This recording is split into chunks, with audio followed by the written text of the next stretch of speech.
बिस्मिल्लाहिर्रहमानिर्रहीम। अस्सलाम वालेकुम जी, मैं नजमुल हसन बाजवा हूं। नाज़रीन किराम, कुछ दिलचस्प और मजेदार खबरें मेरे पास मौजूद हैं।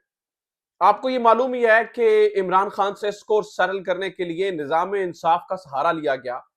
और आप सबको ये मालूम है कि किस तरह से किन किन जजेस ने क्या क्या किरदार अदा किए और किस तरह से ट्रायल चले और किस तरह से इमरान खान को सजाएं सुनाई गई, और अभी भी इमरान खान के केसेस के अंदर किस तरह से दोहरा म्यार अपनाया जा रहा है। तो इसमें कोई शक नहीं है कि निजाम इंसाफ हमारा सहूलतकार बना इमरान खान को सजाएं दिलवाने में, इमरान खान को कॉर्नर करने में और इमरान खान को जेल के अंदर पहुंचाने में। क्योंकि केसेस तो कुछ इस तरह के थे नहीं। यानी कि अगर निजाम इंसाफ जो है वो थोड़ा सा भी हमारे जो जजेस हैं कुछ वो अपनी जो है ना वो डर जाते हैं अपने स्टैंड के ऊपर, तो हमें आज ये सूरत हाल जो है वो ना देखनी पड़ती। लेकिन जहां पर इस तरह की बहुत सारी मिसालें मौजूद हैं, वहां पर कुछ दलेर जजेस भी मौजूद हैं नाज़रीन इकराम, जो कि इस दलेरी से फैसला कर रहे हैं। इस मौके के ऊपर हमें जो है ना वो उनको अगर दाद ना दी जाए तो ये ना इंसाफी होगी। और इसी तरह के कुछ दलेर जजों की वजह से एक बहुत बड़ा रिलीफ इमरान खान को तहरीके इंसाफ को मिला है बल्ले। और इलेक्शन की सूरत हाल पर कुछ बहुत बड़ा ब्रेक थ्रू हुआ है। यानी आप ये समझिए कि एक बहुत बड़ा मसला इन्हीं दलेर जजों की वजह से हल हो गया है। सो सबसे बड़ी खबर जिसकी तफसीलात मैंने आपके सामने रखनी है कि कुछ दलेर जजों ने बड़ा जबरदस्त एक फैसला किया जिससे इमरान खान के ऊपर जो ताजा तरीन और बड़ा खतरा था वो टल गया है। ये क्या फैसला है, किन दलेर जजों ने यह फैसला किया है और किस हद तक ये जो है ना ये फैसला सस्टेन करेगा, इसके ऊपर नंबर वन बात करेंगे। नंबर टू नाज़रीन किराम, इस वक्त लाडले की मुक्तदरा के साथ पहली लड़ाई की खबरें सामने आ रही हैं और इसके ऊपर दो बहुत बड़ी गवाहियां भी सामने आ चुकी हैं। मतलब ये कोई ऐसी ढकी छुपी बात नहीं है। लाडले के तेवर ही ऐसे थे, यानी कि सुपर प्रो मैक्स लाडला, सुपर लाडला प्रो मैक्स जो है वो जिसे पलकों पे बिठा के लाए थे, जिसको बल्कि सर पे बिठा के लाए हैं, उसने अपने तेवर दिखाना शुरू कर दिए हैं। और पहली लड़ाई वाजे पहली लड़ाई की खबरें जो है वो सामने आ रही हैं। ये क्या मामला है, इसके ऊपर भी मैंने आपके सामने कुछ चीजें रखनी है और कुछ और भी मुखबरियां हैं। मतलब कुछ और भी मामलात हैं, कुछ और भी चीजें हैं। खास तौर पर जस्टिस काजी फायज ईसा के बारे में क्या प्लान्स हैं, नवाज शरीफ साहब 2 तिहाई क्यों मांग रहे हैं, इसके पीछे क्या वजह है, इसके ऊपर भी कुछ इंतहाई अहम तरीन मालूमात हैं, वो भी मैंने आपके सामने रखनी है। इससे पहले कि मैं आगे बढ़ूं, दरखास्त यह है कि चैनल को सब्सक्राइब जरूर कर ले और इन तमाम खबरों की तफसीलात आपके सामने रखूं। इससे पहले मैं आपसे गुजारिश करना चाहूंगा कि अगर अभी तक आपने हमारा चैनल सब्सक्राइब नहीं किया है और आपको हमारी खबरें जो है ना वो दुरुस्त मालूम होती हैं, आप इनसे इस्तेफादा करते हैं और आपको ये लगता है कि हम जो है ना वो हमारा कंटेंट अच्छा है, तो हमें सब्सक्राइब जरूर कीजिए। आपके ये काफिले में मिल जाना हमारे लिए जो है ना वो बड़ा, मेरे और मेरी टीम के लिए बड़ा मैटर करता है। अच्छा जनाब, आगाज करते हैं आसिफ अली जरदारी साहब की गूगली से, क्योंकि ये बहुत इंपॉर्टेंट है, फिर मैं आगे चल के बाकी सारी खबरें आपके सामने रखता हूं। हुआ यह है कि आसमा शराजी साहबा का एक इंटरव्यू सामने आया है। एक आसमा शराजी साहबा ने एक इंटरव्यू किया है आसिफ अली जरदारी का, जिसमें उन्होंने कुछ बड़ी बड़ी स्टेटमेंट्स दी हैं। जैसे कि इलेक्शन अगर 8 फरवरी से आगे भी चला जाता है तो कोई बहुत फर्क नहीं पड़ता है। जैसे कि जमाइमा खान यूट्यूबर्स को पैसे दे रही है। जैसे कि लाडला नवाज शरीफ नहीं है, इमरान खान है। अच्छा, इनके ऊपर आने से पहले ना मैं आपको जरा बैकग्राउंड बताऊं, ये एक्चुअली हुआ क्या, ये जरदारी साहब बदले बदले क्यों आए। यानी कि अपने इंटरव्यू में दूसरी बार फिर बिलावल भुट्टो की बात को निगेट कर दिया। तो ये क्या मामला, पहली दफा इतना रौला पड़ा था, अब ये क्या मामला हो गया है। तो उसका जरा बैकग्राउंड सुन लीजिए, आपको मजा आएगा। आपको ये मालूम ही है कि कल मेरे ख्याल से राव अनवार का एक इंटरव्यू आपने अपनी टीवी स्क्रीनों के ऊपर देखा और आपने ये देखा कि उन्होंने पीपल्स पार्टी के बारे में क्या क्या कहा, और जिसको मैंने आपको पता है कि कंडेम किया। मैंने कहा जी ऐसे लोगों को सियासतदानों के खिलाफ नहीं लॉन्च होना चाहिए। बहर उसमें बहुत कुछ कहा गया।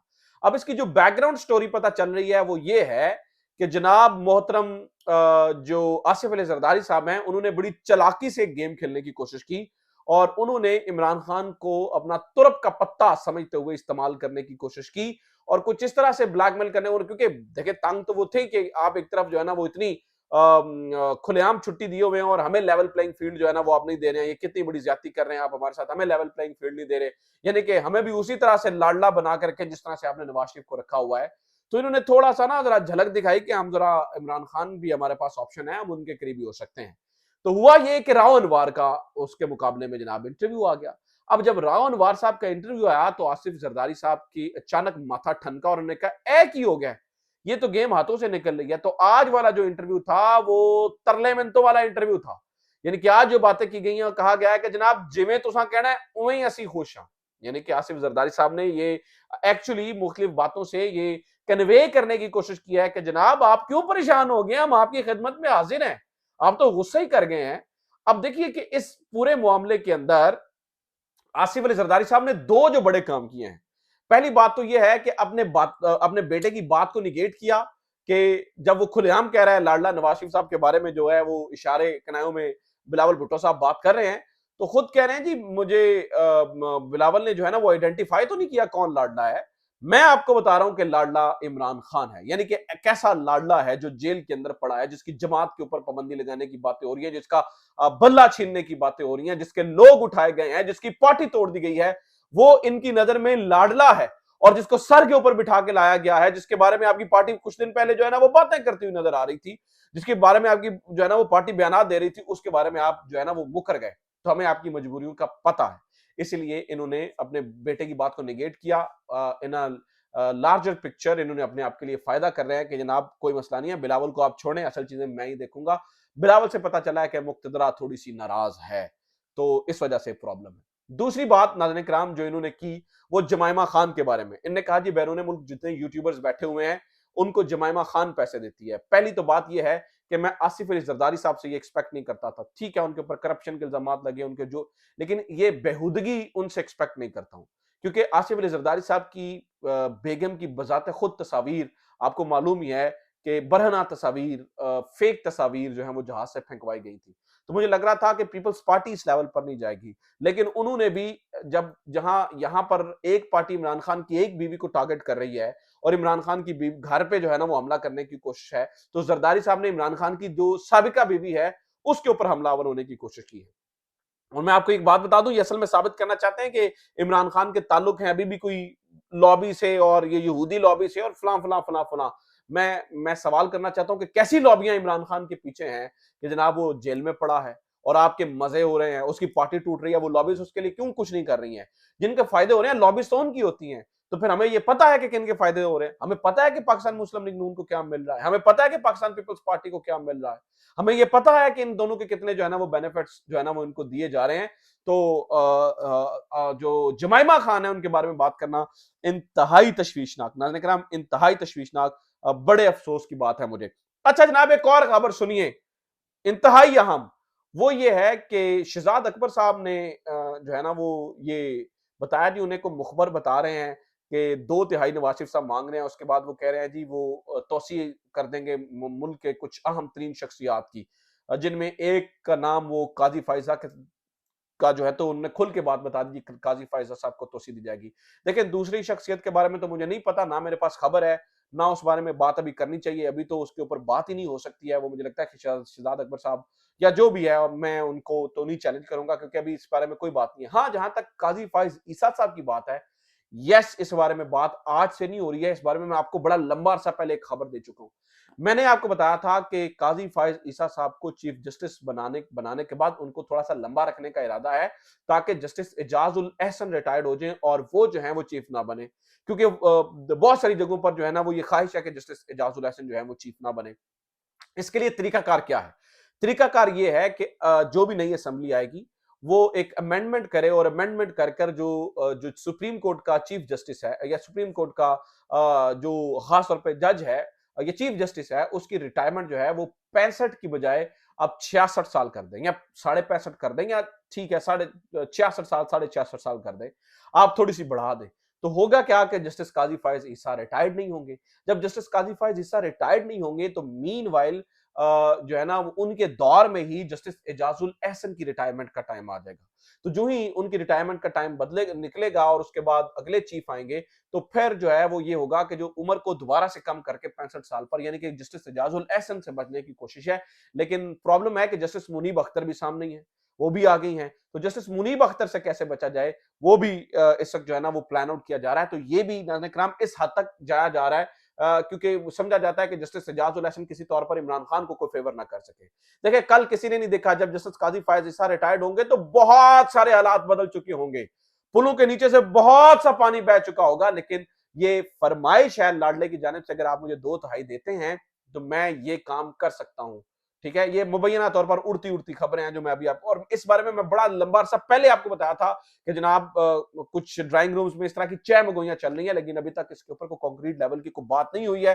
लिहाजा अब तक इसके ऊपर बात करना जो है ना वो बड़ी ही मतलब मैं कहता हूं कि कबल अज वक्त होगी, इसके ऊपर बात करना बहुत कबल अज वक्त होगा।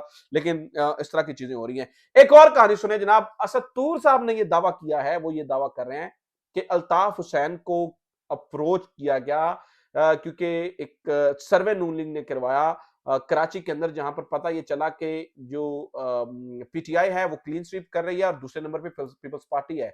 सो एमक्यूएम में नून लीग और नोवेयर। तो बताया जाता है कि फिर मुक्तदरा की जानिब से जो है ना वो राब्ता किया गया अल्ताफ हुसैन से और कहा गया कि आप यहां पर आए, और फिर कुछ बातें हुई और उस बारे में ये है कि मैं ये समझता हूं कि इससे इससे बड़ी बात नाज़रीन किराम नहीं हो सकती है। ये अल्ताफ हुसैन के बारे में अगर हमने ये सोच लिया कि उसे पाकिस्तान लेके आना है और उसको सब कुछ करना है, तो फिर ठीक है, मतलब अल्ताफ हुसैन कबूल है, इमरान खान कबूल नहीं है। अगर असद तुर की बात दुरुस्त है तो ये बड़ी अफसोसनाक बात है। वैसे इस तरह की बातें इससे पहले भी सामने आई थी कि अल्ताफ हुसैन से राब्ता किया गया था। अच्छा जनाब, अब आ जाते हैं लाडले की पहली लड़ाई के ऊपर, और उसके बाद मैं आपको जजेस के बारे में बता देता हूं कि इन्होंने कुछ एक बोल्ड फैसला, एक दिलेर फैसला लिया है। लाडले की जो लड़ाई हुई है नाज़रीन किराम मुक्तदरा से, उसके बारे में 2 जगह से तस्दीक हुई है। एक जगह से तस्दीक हुई है अंसार अब्बासी साहब का कॉलम। वो कॉलम है, मियां साहब आपको क्यों लाया गया। वैसे मैं हैरान हूं कि बड़ा जल्दी सफर तय किया है मियां नवाज शरीफ ने, मुझे क्यों निकाला गया से मुझ आपको क्यों, मियां साहब आपको क्यों लाया गया, इसके ऊपर बड़ी जल्दी सफर मियां नवाज शरीफ साहब ने जो है वो तय कर लिया है। इसके अंदर अंसार अब्बासी साहब ये कहते हुए और बताते हुए नजर आ रहे हैं, और ये आर्गुमेंट जो है ना वो एक स्टैब्लिश करने की कोशिश कर रहे हैं। और अंसार अब्बासी साहब आपको पता है कि जनाब कहां से पैगाम लेकर आते हैं और उनकी खबरें इन दिनों क्या बता रही होती हैं, और वो अनऑफिशियल कहाँ के स्पोक्स पर्सन है, मुझे इसके बारे बात करने की जरूरत नहीं है। आपको अंदाजा ही है कि कहां से वो मुक्तदरा से उनके क्या मामलात हैं और वो किस तरह से जो है ना वो चीजों को लेकर आते हैं। जो अंसार अब्बास सब कह रहे होते हैं, असल में इसको अनऑफिशियल एक जो है ना वो एक वर्जन ही समझना चाहिए उनका मुक्तदरा का। तो जनाब ये कह रहे हैं कि मियां नवाज शरीफ साहब, इन्होंने स्टैब्लिश किया कि मियां नवाज शरीफ साहब इस वक्त बहुत गुस्से में हैं। इन्होंने तो फिर वही काम कर रहे हैं कि पुरानी हुकूमतों के बदले लें और ये वो, तो फिर इसका अच्छा, इससे अच्छा नहीं है। ये मैं बता रहा हूं कि ये इन्होंने लिखा अपने कॉलम के अंदर। इससे अच्छा है कि फिर इमरान खान को इलेक्शन लड़ने की इजाजत दे दी जाए और फिर वो हुकूमत बना ले, और फिर जो है ना वो वो अपने बदले लेता रहे, आप अपने बदले लेते रहें। तो इसका मतलब है ये तो ये मान रहे हैं कि इमरान खान को इलेक्शन लड़ने की इजाजत, उनकी उसकी पार्टी को इलेक्शन लड़ने की इजाजत नहीं दी जा रही है। ठीक है, दूसरी बात ये मान रहे हैं, ये बताने की कोशिश कर रहे हैं कि ठीक है, अगर आपके ज़हन में ये है तो फिर अगलों के ज़हन में भी प्लान है। और ये भी इन्होंने इस कॉलम के अंदर एस्टैब्लिश करने की कोशिश की कि शहबाज शरीफ साहब बहुत अच्छे वज़ीर-ए-आज़म थे, जिन्होंने एक रोड मैप दे दिया था। आप जनाब पिछले अपने गुस्से लेकर बैठे हुए हैं, फिर बैठे ही रहिए। फिर ठीक है, अगलों के पास ऑप्शन और है। तो इससे पता चलता है कि कुछ ना कुछ अनकंफर्टेबिलिटी उधर भी हुई है और इधर भी हुई है, और वहां पे जो है ना वो कुछ ना कुछ मामला चल रहा है। एक और जगह से नाज़रीन किराम इसकी तस्दीक हुई है, और वो जो कॉलम है वो लिखा है सुहेल वड़ाइच साहब ने, नोनी बट और खुफिया भाई। नोनी बट और खुफिया भाई का एक मुकालमा लिखा है उन्होंने, जिसमें नोनी बट जो है वो पाकिस्तान मुस्लिम लीग नून को रिप्रेजेंट कर रहा है और खुफिया भाई किसी खुफिया भाई को ही रिप्रेजेंट कर रहा है। इसमें नोनी बट ये बताने की कोशिश कर रहा है कि जनाब आप देखिए, आप हमारे साथ ठीक नहीं कर रहे हैं, ये नहीं कर रहे हैं और वो नहीं कर रहे हैं, और खुफिया भट्ट बता रहा है कि खुफिया भाई बता रहा है कि भाई हमने आपके लिए ये किया, आपके लिए ये किया, आप अपनी मकबूलियत देखें, इमरान खान कितना मकबूल है, ये वो। यानी कि इस पूरे कॉलम को पढ़ के इसमें ये भी वो इंडिकेट करने की कोशिश कर रहे हैं कि यहां पर जो है ना वो शिकायत है पाकिस्तान मुस्लिम लीग नून की तरफ, और वो खुफिया भाइयों की तरफ ये कह रहे हैं कि भाईजान ये देखिए, आप हमारे लिए कुछ नहीं कर रहे हैं, और वो ये कह रहे हैं कि हम आपके लिए और क्या करें, मतलब और क्या करें। कहीं तहरीक इंसाफ का नाराज वोटर निकल आया तो फिर सारा का सारा जो है ना वो उसे किया उसे क्या कहते हैं, किया धरा रह जाएगा, सारा के सारा किया धरे का धरा रह जाएगा। तो आपको जो है ना वो देखना होगा अपनी पॉपुलैरिटी पे काम करें, छोड़ दें हमने आपके लिए ऑलरेडी बहुत कुछ कर लिया है। तो इसके ऊपर जो है ना वो आप अपनी मकबूलियत देखें, बल्कि ये भी कहा जा रहा है कॉर्नर मीटिंग कर लें, जलसे-जुलूस कर लें, आप नहीं बड़े जल्द से कर सकते हैं। तो इस हद तक जो है वो बात हो रही है। तो ये दोनों चीज़ें बताती हैं कि कुछ ना कुछ अनकंफर्टेबिलिटी इधर और उधर दोनों साइड्स के ऊपर हुई है। दोनों जगह पे कुछ ना कुछ गड़बड़ हुई है और ये गड़बड़ होनी ही है। आज अगर एहसास हो जाए तो ज़्यादा अच्छा है, मुल्क का बहुत ज़्यादा भला हो जाएगा। आखिरी खबर सुन लें जनाब जजेस के बारे में। वो ये है कि इलेक्शन कमीशन ने समाअत का आगाज कर दिया और काबिल समाअत कर जो है ना वो अपीलें कर दी जो कि तहरीक इंसाफ के इंट्रा पार्टी इलेक्शन के हवाले से थी। और उस पे आपने ये देखा कि बल्ले का निशान जा सकता था और उसके ऊपर बातें भी होना शुरू हो गई। तो ऐसे में पेशावर हाई कोर्ट ने स्टैंड लिया है और पेशावर हाई कोर्ट ने हतमी फैसले से रोक दिया, जैसा एक फैसला लाहौर हाई कोर्ट ने किया था कि आप चेयरमैन को नहीं हटाएंगे हतमी फैसले से, उससे रोक दिया था इलेक्शन कमीशन को। तो वो आज तक वैसे ही है, उन्होंने तो इलेक्शन कमीशन ने तो नहीं हटाया, बाद में कुछ और मामला बना तो हटे। ऐसा ही एक हुक्म इम्तनाई पिशावर हाई कोर्ट ने दे दिया है और ये एक बहुत बड़ा रिलीफ है, यानी कि बल्ले के साथ इमरान खान इलेक्शन में जाएगा। हालांकि यहां पर यह भी एक थ्योरी है कि इसका मतलब यह होगा अगर बल्ले के साथ इमरान खान इलेक्शन में जाता है तो बाद में इलेक्शन कमीशन फैसला देता है, अगर बल्ले की सीटें बहुत ज्यादा होती हैं और अगर वो जो है ना वो कलअदम करा दे देता है उनको, इसका मतलब है कि तहरीक इंसाफ के जो लोग हैं वो आजाद रहे हो जाएंगे और ये वो, फिर वो एक अलग कहानी उस बारे में बताई जा रही है। लेकिन फिल वक्त के लिए कुछ जजेस जो दलेरी के फैसले कर रहे हैं, उनमें सबसे बड़ा जो नाम है वो पेशावर हाईकोर्ट के चीफ जस्टिस का है और पेशावर हाईकोर्ट के कुछ जजेस का है जो बहुत दलेरी से फैसले कर रहे हैं। तो अब तक जो है ना वो नजर कराम वहां से ये इतलात मिली है। तो ये अब तक की खबरें, उम्मीद करता हूं ये वीडियो आपके लिए इंफॉर्मेटिव रही होगी। अपना ख्याल रखिए, खुदा हाफिज, पाकिस्तान जिंदाबाद।